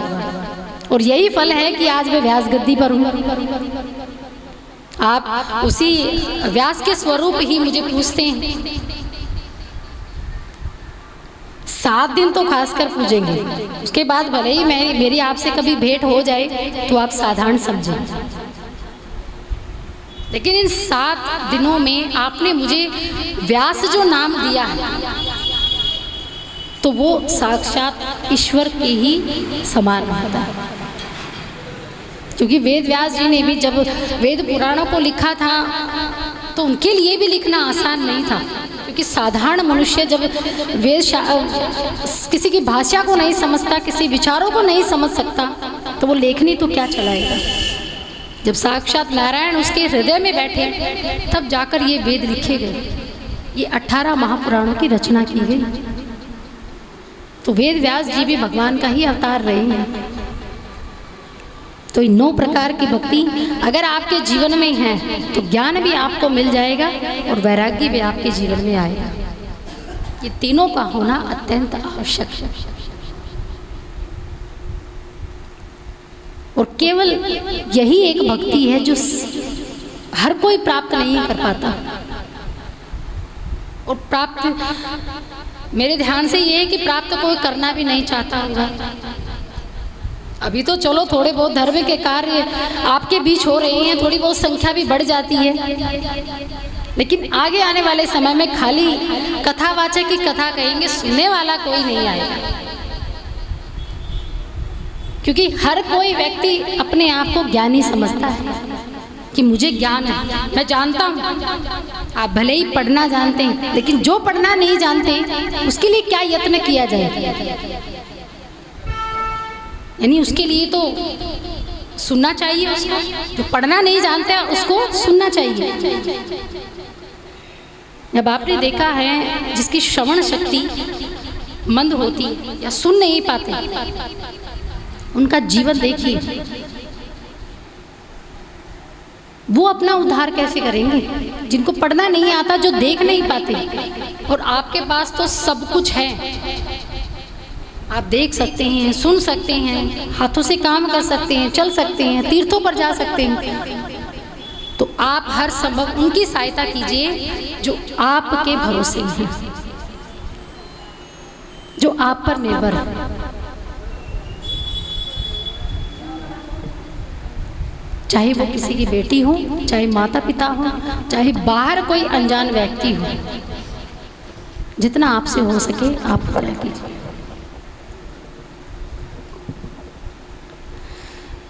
आगे राजा परीक्षित धर्मों की चर्चा के बारे में कथा सुनने का आग्रह करते हैं। सुखदेव मुनि से कहते हैं कि आप धर्म की बड़ी व्याख्या करते हैं कि धर्म की रक्षा के लिए भगवान ने अवतार लिया, कि वास्तव में जो धर्म है वो है क्या? धर्म का अर्थ क्या है? धर्म का अर्थ ये नहीं है कि जिस धर्म में या जिस जाति में हमने जन्म लिया या जिस वंश में हमने जन्म लिया, उसका अर्थ ये वो धर्म नहीं है कि हिंदू धर्म में लिया या सनातन धर्म में लिया। नहीं, वो कोई भी धर्म हो, हिंदू हो, मुस्लिम हो, सिख हो, ईसाई हो, कोई भी धर्म हो, लेकिन उसकी यात्रा जब शुरू होती है तो उनका अंतिम लक्ष्य वो ईश्वर ही होता है। उसका लक्ष्य क्या होता है? ईश्वर। धर्म कोई भी हो ये मायने नहीं रखता, ग्रंथ कोई भी हो ये मायने नहीं रखता। वास्तविक अर्थ धर्म का ये होता है कि जो शास्त्रों में लिखित है, जो लिखा गया है, उसके अनुसार चलना।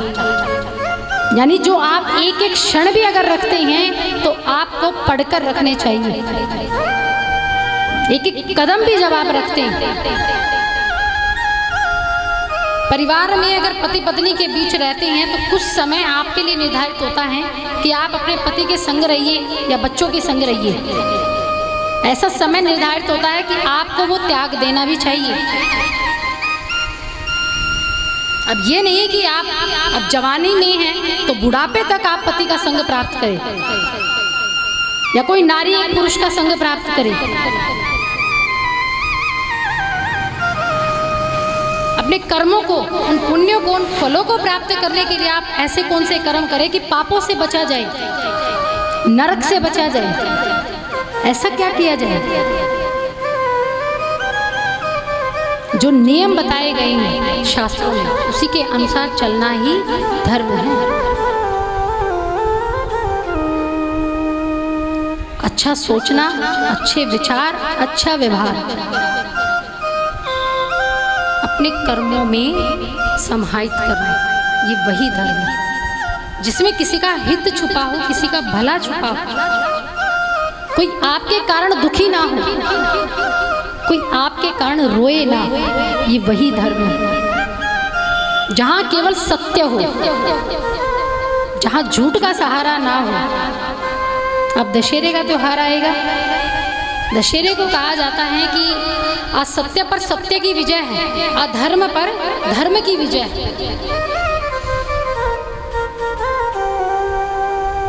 भले ही आप सामने से रहकर अपने आप को कितना भी अच्छा दिखाएं, लेकिन वास्तविकता खुद मनुष्य को पता होती है कि हम कैसे हैं। बाहर वाले भले ही उसको अच्छा मानते होंगे, लेकिन खुद उसे डर रहता है कि मैं क्या कर रहा हूं और इसमें मेरा क्या स्वार्थ छिपा है। और आजकल तो हर कोई ये कोशिश करता है कि अपना उल्लू कैसे साधा जाए, बस अपना काम निकालना है, चाहे दूसरे को कितने भी हानि हो जाए। काम खत्म, रिश्ता खत्म, मित्रता खत्म। यानी हर रिश्ता आपको धोखा देने की चेष्टा में रहता है।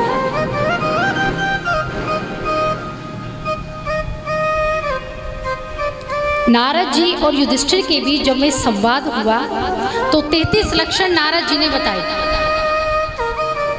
लेकिन धर्मराज युधिष्ठिर ने कहा कि प्रभु 33 लक्षण, अब जनमानव साधारण सा मनुष्य 33 लक्षण कहाँ से ग्रहण करेगा? कोई ऐसे लक्षण बताइए जो हर कोई अपने जीवन में उतार सके। तो नारद जी ने 5 लक्षण धर्म के बताए। पहला लक्षण बताया सत्य का। सत्य यानी आप सत्य की राह पर चलें, कटु वचन ना बोले, सदा सत्य का सहारा ले। आपके 2 घड़े हैं, एक सत्य का और एक झूठ का। अगर जरा सा छोटे से छोटा झूठ भी अगर आप बोलते हैं तो वो भी आपकी पर्ची में, आपके घड़े में वो पर्ची डल जाती है। लेकिन जहाँ ज़रूरत होती है वहाँ तो चलो देखिए, किसी के भले के लिए जब बोला जाए तो वो अच्छा है, वो झूठ नहीं होता, वो सत्य होता है। लेकिन जब जहाँ ज़रूरत नहीं है वहाँ भी हम झूठ बोल देते हैं। मान लीजिए कोई आपको बाहर से कोई बुलाने आया कि मुझे मिलना है, तो आपने कह दिया कह दो घर पर नहीं है, कि कह दो घर पर नहीं है।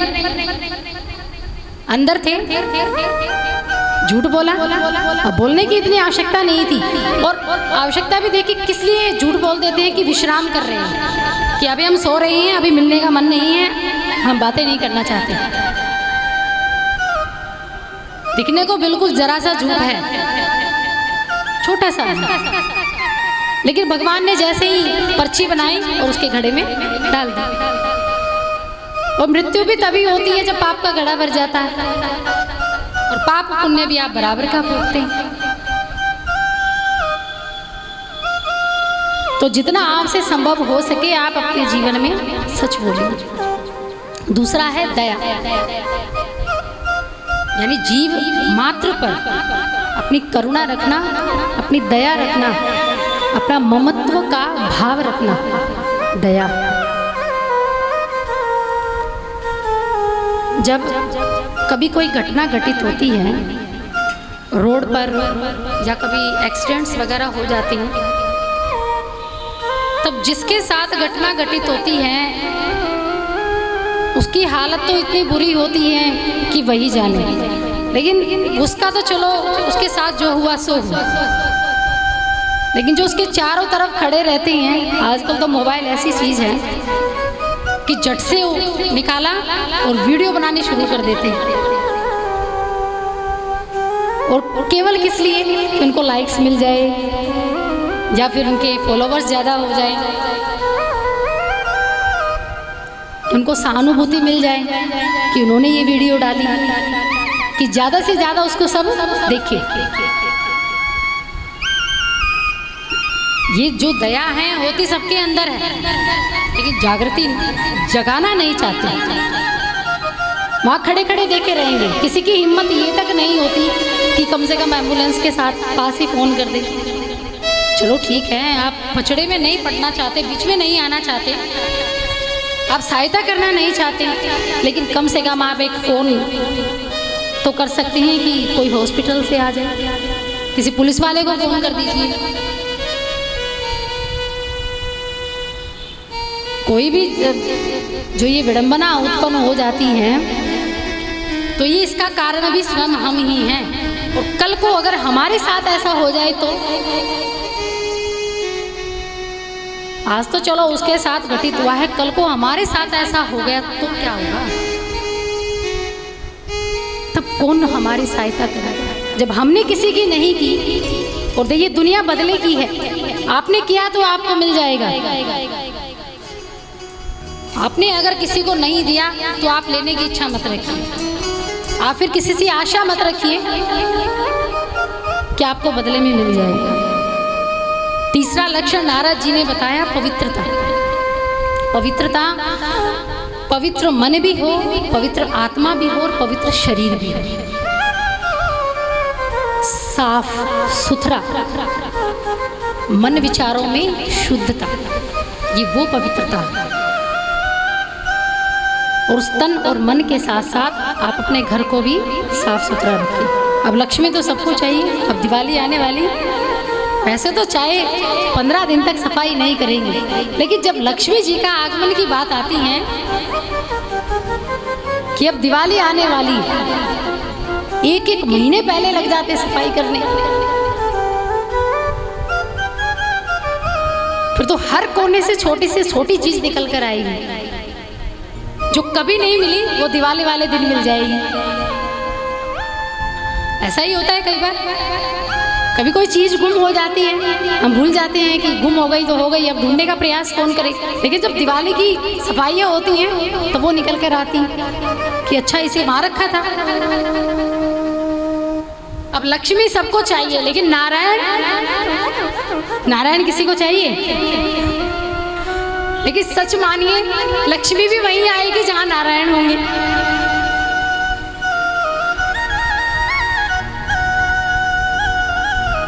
तो पहले नारायण को मनाने का प्रयास कीजिए, लक्ष्मी तो दौड़े दौड़े अपने आप ही आ जाएगी। धनतेरस का बड़ा इंतजार रहता है कि बाजार जाएंगे, खरीद कर लाएंगे। उस लक्ष्मियों को तो बड़ा तिजोरियों में सहेज सहेज कर रखते हैं, ताले मार मार कर रखते हैं, कोड लगा कर रखते हैं।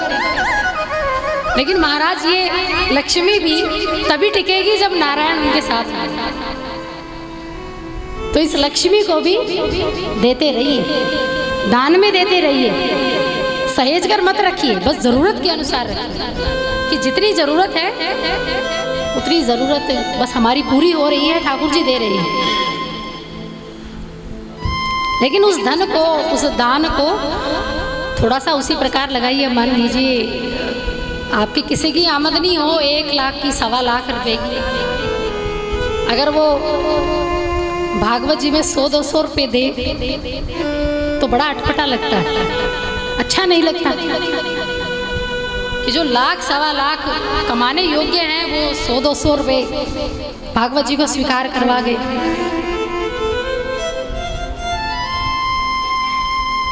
लेकिन जिसकी सामर्थ्यता ही इतनी है, उसको कहने योग्य भी हम नहीं हैं, उसको कह भी नहीं सकते। जो स्वयं से ही अपना घर का थोड़ा बहुत लालन पालन करता है, अपने परिवार को संभाल रहा है, लेकिन जिसके पास है वो आपसे बार बार मिलती है, आप इसे दीजिए। आप किसी जरूरतमंद की जरूर सहायता कीजिए। आगे लक्षण है तितिक्षा। तितिक्षा का अर्थ होता है कि प्रभु जो भी हमें दे वो हाथ पसार कर, हाथ जोड़कर हमें स्वीकार है। सुख हो दुख हो,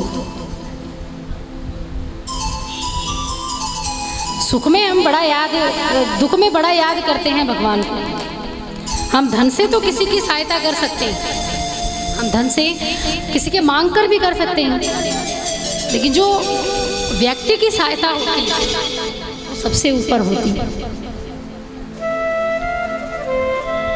हम कुछ, अगर हमारे साथ कुछ गलत हो जाए तो झट से हम भगवान को उलाहना देते हैं कि आपने मेरे साथ ऐसा कर दिया, मैंने ऐसा क्या किया था, मैंने किसी का बुरा नहीं किया और तुमने मेरे साथ ऐसा किया। लेकिन उसके बाद जो होने वाला है उस भविष्य को वो ही जानता है। तो क्या पता इससे आगे भी आपके लिए कुछ अच्छा हो। जिस प्रकार सुख का वहन करते हैं, जिस प्रकार सुख में आप प्रसन्न होते हैं, उसी प्रकार दुख में भी प्रसन्न रहिए। दुख को भी झोली पसार कर लीजिए। आज के समय आप कई बार देखते हैं कि अमीर व्यक्ति और ज्यादा अमीर होता जा रहा है। अमीर व्यक्ति और ज्यादा अमीर है और गरीब है जो और नीचे पतन की ओर जा रहा है, उसको इतना ज्यादा सुख क्यों? जिसके पास पहले से धन है उसे और धन प्राप्त होता है। कई बार ये प्रश्न करते हैं कि सुखी आदमी और सुखी होता जा रहा है, तो आप इसके लिए कोई शोक मत मनाइए। शोक क्यों ना मनाए? क्योंकि उसने जो पूर्व जन्म में जो पुण्य किए थे वो उसका फल भोग रहा है।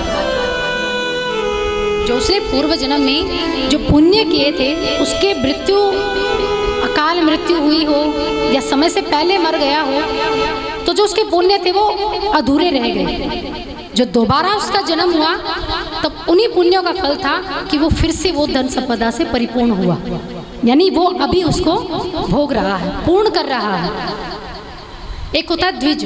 द्विज का अर्थ होता है जो मानुष तन 2 बार मिल जाए। भागवत में भरत जी हुए हैं, वो रामायण वाले भरत नहीं भैया, भरत जी हुए हैं, जड़ भरत हुए हैं। अकेले ऐसे भक्त वो भगवान के हुए हैं जिनको भद्रकाली माता के दर्शन हुए थे और उन्होंने 2 बार मानुष तन को पाया था। यानी पहली बार जब उन्होंने मानुष तन को पाया तो वो भगवान का भजन तो करते थे, लेकिन जब से उनकी परिवार में या उनके मन में एक मृग बालक जब उनके जीवन में प्रवेश किया, तब उसी मृग बालक में इतना प्रेम हो गया, आसक्ति हो गई कि वो भगवान को भूल गए। लेकिन थोड़े से जो पुण्य थे वो बाकी रह गए थे जो उन्होंने उस जन्म में किए थे, और उसी जन्म के जो पुण्य बाकी रहे तो फिर अगला जन्म उसे फिर से इंसान का मिला।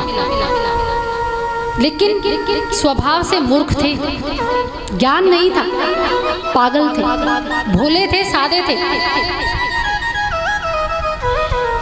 ज्ञान का अभाव था।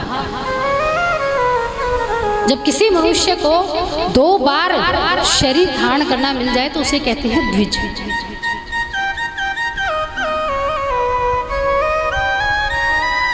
तो वो अपने पुण्यों को जो उसके अधूरे रह गए थे, और पुण्यों को भी आप उसी समय भोग सकते हैं जब आपको ये शरीर मिला हो। तो किसी मनुष्य का दोबारा जन्म हो जाता है तो यही कारण होता है कि जो उसने अच्छे कर्म किए थे उसका फल भुगतने के लिए अभी उसने दोबारा से जन्म लिया। लेकिन अब जो अभी आप वर्तमान में हैं,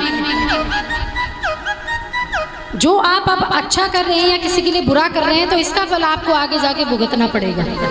वो किस योनि में भुगतना पड़ेगा ये हम नहीं जानते।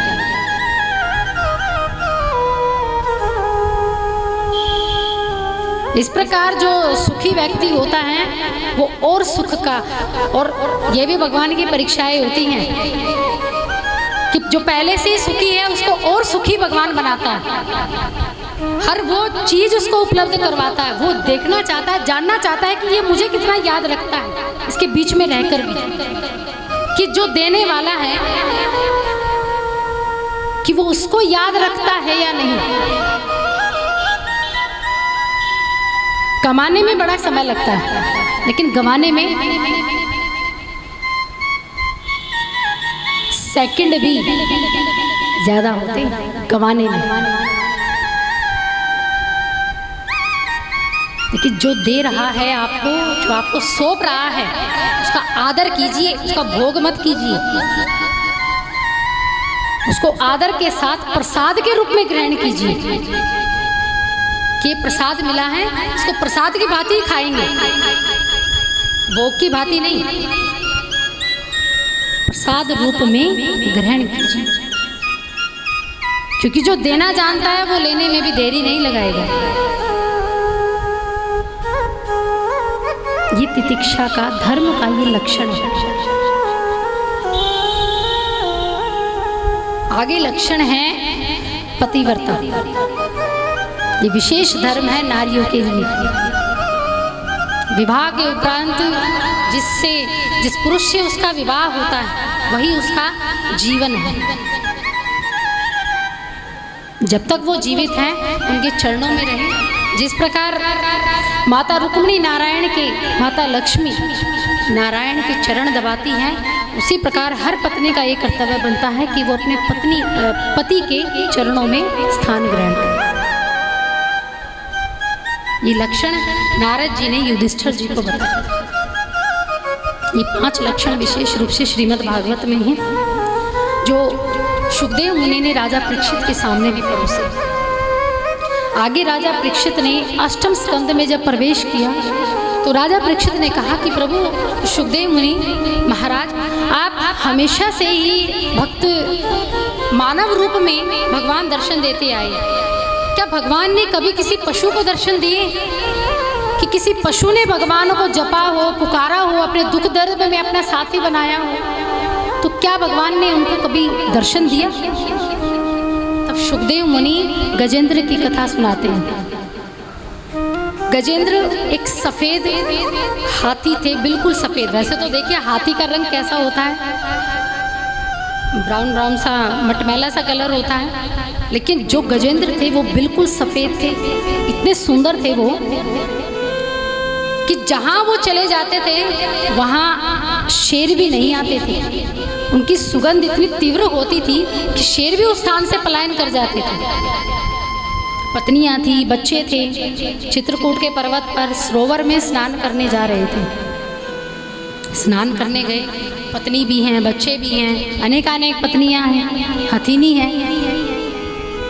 सरोवर में गए, सूंड में पानी फेंका, पानी भरकर अपनी पत्नी पर फेंका। पत्नी भी खुश हो जाए, बच्चे भी खुश हो जाएं। और उसी सरोवर में एक मगरमच्छ रहता था जिसका नाम था ग्रह। वो काल प्रति स्वरूप है, यानी काल का ही रूप है। ग्रह को लगता कि ये हर रोज आता है, पानी को गंदा कर जाता है, क्योंकि वो तो पानी का पशु है। ग्रह किसका पशु है? पानी का। वहां वरुण देवता का अपमान होता। हर रोज जो गजेंद्र वहां पर हंसी चिटोली करता, उसको बुरा लगता। हर रोज पत्नियों के साथ खेलने आ जाता है, हर रोज इस पानी को गंदा कर जाता है। तो जब वो सरोवर में स्नान करने आए तो ग्रह ने उसके पैर पकड़ लिए, गजेंद्र के पैर पकड़ लिए। अब इतनी जोर से पैर पकड़ा कि लहू लुहान हो गई पैर गजेंद्र की। लेकिन जब मुसीबत आती है तो सबसे पहले परिवार वालों को पुकारते हैं। गजेंद्र को लगा कि इसने पैर तो अब पकड़ लिया, अब मरने वाला हूँ। अब पत्नी को पुकारा कि प्रिय मेरी रक्षा करो, मुझे बचाओ, मेरा हाथ पकड़ो, मेरी सूंड पकड़ो। तब पत्नी ने कहा कि मैं तो तुम्हें बचाने नहीं आऊंगी, मैं तुम्हारी रक्षा नहीं कर सकती। तुम्हें मरना है, मरना सबको है, कल नहीं तो आज मर जाओ। पत्नी ने ये जवाब दिया कि मरना तो सबको है, कल नहीं तो आज मर जाओ। और क्या पता तुम्हारे पैर छोड़ के मेरे ही पैर पकड़ ले, मैं तो पानी में नहीं आ सकती। फिर अपने पुत्रों को पुकारा, पुत्रों को कहा पुत्र मेरी रक्षा करो, मुझे इस ग्रह से मुक्त करो। पुत्रों ने कहा पिताजी आप चिंता मत कीजिए, आप आराम से मृत्यु को प्राप्त हो, आप आराम से संसार को छोड़कर जाइए, किसी चीज की चिंता मत कीजिएगा, हम माता का खूब ध्यान रखेंगे। चंद्र ने कहा अरे अभी मैं जिंदा हूँ।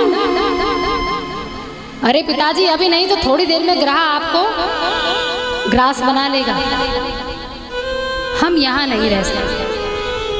पत्नी ने भी साथ छोड़ दिया, सभी पत्नियों ने, सभी संतानों ने साथ छोड़ दिया। और जब हर तरफ से हम हार जाते हैं तो आखिरी आस क्या होती है?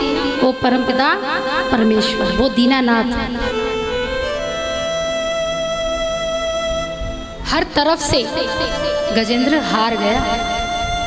उस दिन उसको पता लगा कि सब सुख के साथी हैं, दुख में कोई साथ नहीं।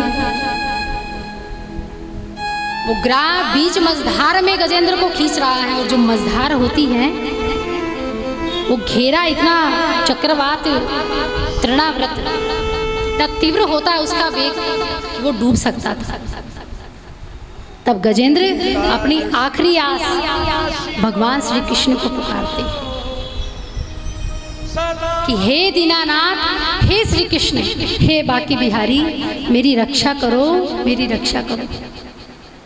तो आज वही गजेंद्र नहीं, हम भी उस गजेंद्र की भांति ही हैं कि जब भी कोई कष्ट आता है तो सबसे पहले परिवार वालों की तरफ देखते हैं बाद में भगवान को याद करते हैं। जब धन से हार जाए, मनुष्य से हार जाए, फिर बिस्तर में पड़े पड़े बस यही कहते हैं, भगवान अब तू ही सहारा है, अब तू ही मेरी रक्षा कर। यही वचन होता है ना। और देखिए आखिर में याद करते हैं, बिल्कुल लास्ट में। तो गजेंद्र यहाँ क्या भगवान को कहता है,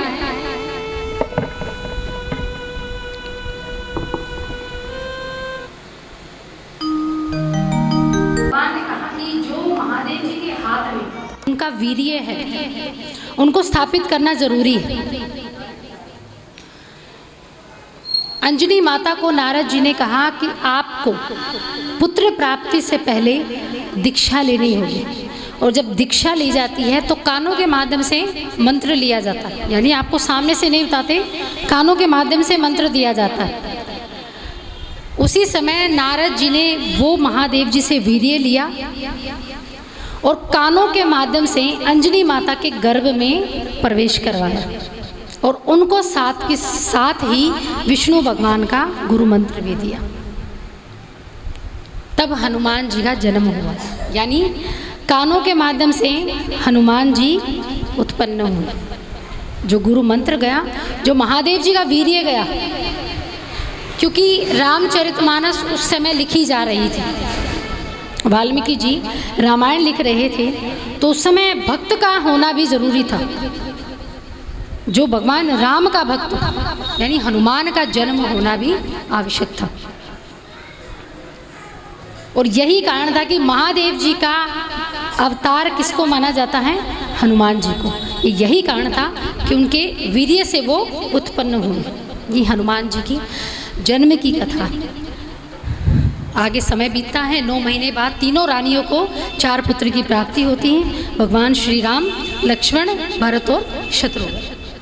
चारों आप जानते हैं कि भगवान श्री राम को 14 वर्ष का वनवास हुआ, कैकेयी के कहने पर वापिस आते हैं। माता सीता से भी उनका विवाह हो जाता है।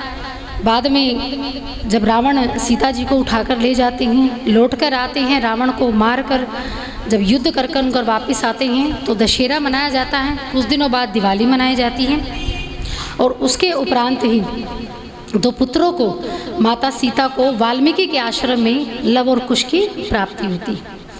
ये रामचरितमानस का ये थोड़ा सा सूक्ष्म कथा, सूर्यवंश की कथा भागवत जी में आती है। उसके बाद अब कथा है चंद्रवंश की। चंद्रवंश जहाँ अत्रि ऋषि और माता अनुसुईया के घर ब्रह्मा जी से एक पुत्र की प्राप्ति हुई थी, चंद्रवंश, चंद्रमा की, और यहीं से चंद्रवंश चला है। और इसी में ही यदु नाम के राजा हुए, जहाँ से यदुवंश चला, और इन्हीं के पुत्र हुए हैं आनंद कुदुम्बी राजा। इसी वंश में एक राजा हुए आनंद कुदुम्बी।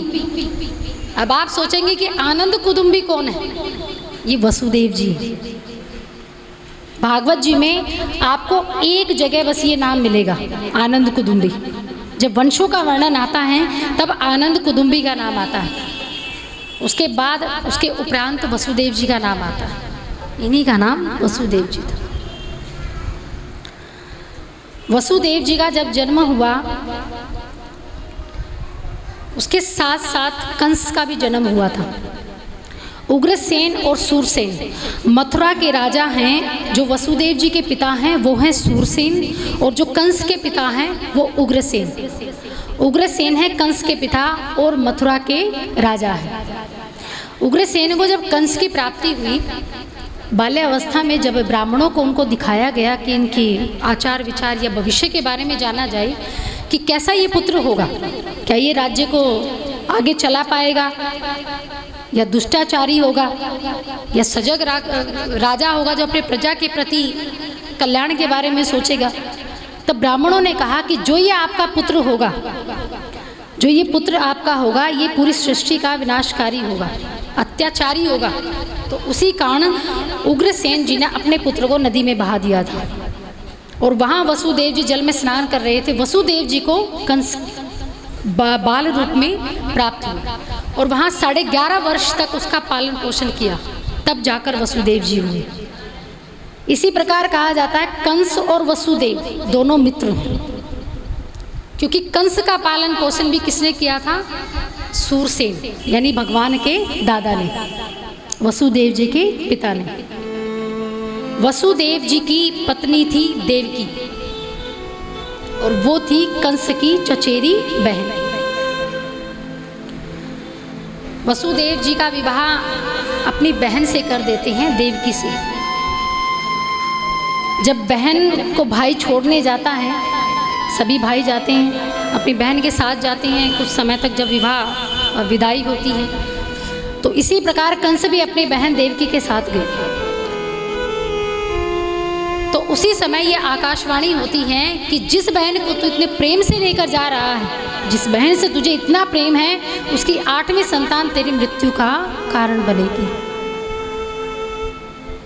जैसे ही ये कंस को पता लगा कि मेरी ही बहन का अंश मेरा काल होगा, तो एक पल के लिए तो वो डर गया, लेकिन दूसरे ही पल वो प्रसन्न हो गया। जोर जोर से हंसकर यही कहता कि काल तो तब बनेगी जब वो जिंदा रहेगी। अगर ये मृत्यु का ग्रास बन जाए तो संतान कहाँ से उत्पन्न हो? जो ही तलवार निकाल कर मारने लगते हैं तो वसुदेव जी बीच में आ जाते हैं। वसुदेव जी कहते हैं कि मैं आपको वचन देता हूँ कि मेरी जितनी भी संतान होगी, मैं आपको बिना भाव से, बिना प्रश्न किए आपको सौंप दूंगा, लेकिन आप देवकी को मत मारिए। दोनों को बंदी गृह में डाल दिया जाता है, सलाखों के बीच, इतनी सलाखों के मध्य वसुदेव जी और देवकी माता को रखा गया था कि सूर्य की रोशनी तक वहां नहीं जाती थी। सब सैनिक हर पल उनकी निगरानी करते थे। बेड़ियों के मध्य बांधकर उनको रखा गया। बस खोलते थे तो खाने पीने से, बस खाना खाया पिया, पानी पिया और थोड़ी देर विश्राम किया, फिर से उनको बेड़ियों से जड़ देते थे। पहली संतान हुई, पहली संतान को कंस के पास लेकर गए सैनिक। जैसे ही कंस ने अपने हाथ में पहले संतान को लिया तो ममता के भाव प्रकट हो गए कि इस पहली संतान से मुझे कोई डर नहीं है, मुझे डर है तो 8वीं संतान से। इसने मेरा क्या बिगाड़ा? लेकिन वहां नारद जी, भगवान नारायण ने नारद जी को कहा कि आप कंस के दरबार में जाइए, अगर उसके मन में ममता के भाव आ गए तो भगवान जन्म नहीं ले पाएंगे, क्योंकि क्रूर होना जरूरी है, अत्याचारी होना जरूरी है, तभी भगवान प्रकट होंगे। पुष्प लेकर गए तो पूछा कंस को कि बताइए इसकी पहली और आखिरी पत्ती कौन सी? कंस ने कहा कि मात्र पुष्प को देखने से कैसे बताएंगे कि पहली पत्ती कौन सी और आखिरी पत्ती कौन सी? नारद ने कहा यही तो मैं आपको समझाने आया हूँ कि उस विष्णु ने ही न जाने गिनती कहाँ से की है, क्या पता ये 8वीं संतान के रूप में ही पहली आई। कंस को समझ आ गया कि नारद जी ठीक कह रही हैं, तो उसी समय सैनिकों से उस संतान को बुलवाया और उस निर्दयता के साथ, बड़े क्रूरता के साथ उस संतान की हत्या कर दी जाती है। उसी प्रकार दूसरी, तीसरी, चौथी, 5वीं, 6ठी, 7वीं संतान के रूप में भगवान उसके गर्भ को, देवकी के गर्भ को रोहिणी माता के गर्भ में प्रवेश करवाते हैं, जहाँ से रोहिणी माता को बलराम महाराज की प्राप्ति हुई। ये भी देवकी पुत्र हैं। रोहिणी वसुदेव जी की दूसरी पत्नी है, देवकी और रोहिणी, ये दोनों पत्नियां हैं वसुदेव जी की। 7वीं संतान बलराम के रूप में और 8वीं संतान भगवान श्री कृष्ण के रूप में। अब भाद्रपद का महीना, अष्टमी तिथि और रात के 12 बजे कृष्ण पक्ष में भगवान जन्म लेते हैं। रात के 12 बजे, ना तो दिन है न रात, वो अंधेरी घनघोर रात, जहाँ सब उस समय सब ऐसी सुषुप्त अवस्था में होते हैं कि सब गहरी नींद में। ये समय ऐसा होता है कि आपको एक पल के लिए, एक झटके में नींद ग्रहण कर लेते हैं आप, बिल्कुल गहरी नींद में इस समय ही होते हैं आप, जहाँ किसी को ये ना पता लगे कि कब क्या अनहोनी घटना घट जाए। और ये अनहोनी घटना घटी मथुरा में, जहाँ भगवान श्री कृष्ण ने जेल में, कारागार में जन्म दिया। देवकी माता प्रसन्न हो जाती है, वसुदेव जी प्रसन्न हो जाते हैं। भगवान ने कहा ये प्रसन्न होने का समय नहीं, मुझे टोकरे में बैठाओ और यमुना नदी पार करो और गोकुल में जाओ और नंद बाबा के घर छोड़ कर आओ, जहाँ मेरा लालन पालन होगा, जहाँ यशोदा होगी। वसुदेव जी ने बाल गोपाल छोटे से रूप को कपड़ा बिछाया, टोकरी में बैठाया और सिर पर उठाया। वो सलाखे, वो द्वार, वो जेल, वो कारागार, सबके कपाट खुल गए। सैनिक मूर्छा को प्राप्त हो गए, बेड़ियां खुल गई। वो यमुना नदी भी आज उफान पर है। इतनी मूसलाधार बारिश हो रही थी जब भगवान ने जन्म लिया। यमुना नदी वसुदेव जी को डुबाने वाली थी, क्योंकि वो भगवान के चरण स्पर्श करना चाहती थी। भगवान को लगा कि ये तो गलत हो रहा है, अगर मेरे पिता डूब गए तो यही नदी में ही बह जाऊंगा। तो भगवान ने अपने चरण नीचे किए और यमुना नदी ने जैसे ही चरणों को छुआ, यमुना नदी तल पर आ गई। नंद गांव गए, माता यशोदा के पास एक पुत्री का जन्म हुआ जो योग माया थी, और वहाँ उस पुत्री को लेकर आते हैं और भगवान श्री कृष्ण को छोड़कर आते हैं। रात के 12 बजे यशोदा माता के घर एक लाला ने जन्म लिया। भले ही देवकी ने और जन्म भी नहीं दिया, भगवान प्रकट हुए, अवतार ग्रहण किया। गोपियां आनंद लिया सुबह के समय। रात को भले ही भगवान ने जन्म लिया है, लेकिन आनंद कब आया?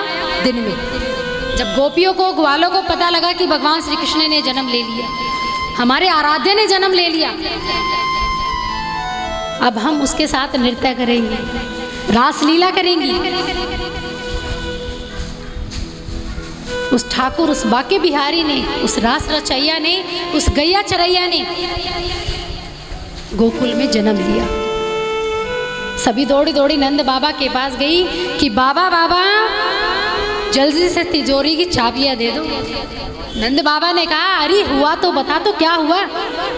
अरे बाबा, आपके घर रास रचाने, गैया चुराने, माखन चुराने एक छोटा सा नंदलाला भयो है। बोले कृष्ण कन्हैया लाल की। तो वहाँ खुशी के मारे नंद बाबा उछल रहे हैं, और यहाँ गोकुल में जो उत्सव मन रहा है, पूरा ब्रज नाच रहा है, मानो हर घर में लाला ने जन्म लिया। तो आइए हम भी यहाँ भगवान श्री कृष्ण के जन्म की बधाइयाँ बांटते हैं और ऐसा महसूस करेंगे कि मानो श्री कृष्ण आज हमारे वृंदावन में प्रकट हुए। आइए। ओ श्री बांके बिहारी तेरी आरती गाओ, बांके बिहारी तेरी आरती गाओ। ओ श्री बांके बिहारी तेरी आरती गाओ। आरती गाऊं प्यारे आपको रिझाऊं। ओ आरती गाऊं प्यारे आपको रिझाऊं। श्री बांके बिहारी तेरी आरती गाऊं। ओ श्री बांके बिहारी तेरी आरती गाऊं। मोर मुकुट प्रभु शीश पे सोहे। मोर मुकुट प्रभु शीस पे सोहे।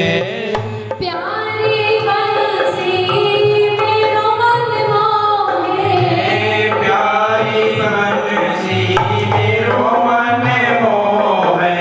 देख छवि बलिहारी में जाऊं। ओ श्री बांके बिहारी तेरी आरती गाऊं। चरणों से निकली है गंगा प्यारी। चरण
के प्यारे तुम्हें हो, मेरे मोहन जीवन धन हो, मेरे मोहन जीवन धन हो। देख युगल छवि बलि बलि जा, हो श्री माँ के बिहारी तेरी आरती गाहो, श्री माँ के बिहारी तेरी आरती गा, हो श्री माँ के बिहारी तेरी आरती गाओ। ओम जलीन शीतने नः, ओम दौः शांतिरंतरजगुं शांति ही पृथ्वी शांतिरापः, शांति ही रोगदया शांति ही वनस्पतयः, शांति विश्वे देवा शांति ही ब्रह्म शांति ही सर्वगुं शांति सामा शांति रेति यतो जतः समिहसि ततो नव्यं गुरुः सन्नः गुरो प्रजापिवन्नः शांतिर्भवतु। बोलवा के बिहारी लाल की जय, राधा रानी सरकार की जय, व्यासी महाराज